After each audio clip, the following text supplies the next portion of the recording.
சமந்தாவை விவாகரத்து பண்ண நிலையில நடிகர் நாக சைத்தன்யா கடந்த வருடம் நடிகை ஷோபிதா துல்லிபாலாவை காதலிச்சு திருமணம் பண்ணிக்கிட்டாரு. இதையடுத்து சமந்தாவுடைய ரசிகர்கள் நாக சைத்தன்யாவை சோசியல் மீடியாவில குறை சொல்லிட்டு வந்துட்டு இருந்தாங்க. அது மட்டும் இல்லாம சமந்தா அவரை பிரிஞ்சதுக்கு காரணம் ஷோபிதா தானும் மக்களால பேசப்பட்டு வந்துச்சு. இப்போ சில நாட்களுக்கு முன்னாடி பிரதமர் மோடியை சந்திக்க போயிருந்த நாக சைத்தன்யா பத்திரிகையாளர்கள் கிட்ட பேசியிருந்தாரு. அப்போ அந்த இடத்துல பேசியிருந்த நாக சைத்தன்யா என்ன சொல்லியிருந்தாருன்னா, நான் ஒரு கல்யாணம் பண்ண, அது எனக்கு சரி வராத நிலையில 2 பேருமே மியூச்சுவலா பேசி பிரிஞ்சிட்டோம். அதுல 2 பேருடைய முடிவும் தான் சேர்ந்து இருக்கு. எனக்கு நடந்த விவாகரத்தை விட்டு மூவ் ஆன் ஆகி நான் என்னுடைய வாழ்க்கையை வாழ்ந்துட்டு இருக்கேன். ஆனா சோசியல் மீடியாவில என்ன மட்டுமே ஏன் தப்பான ஆளா காட்டுறீங்கன்னு எனக்கு தெரியலன்னு சொல்லியிருக்காரு.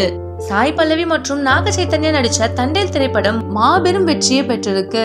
இந்த வெற்றியை கொண்டாடுறதுக்காக அந்த படக்குழு மூலமா ஒரு சக்சஸ் மீட் வைக்கப்பட்டிருக்கு.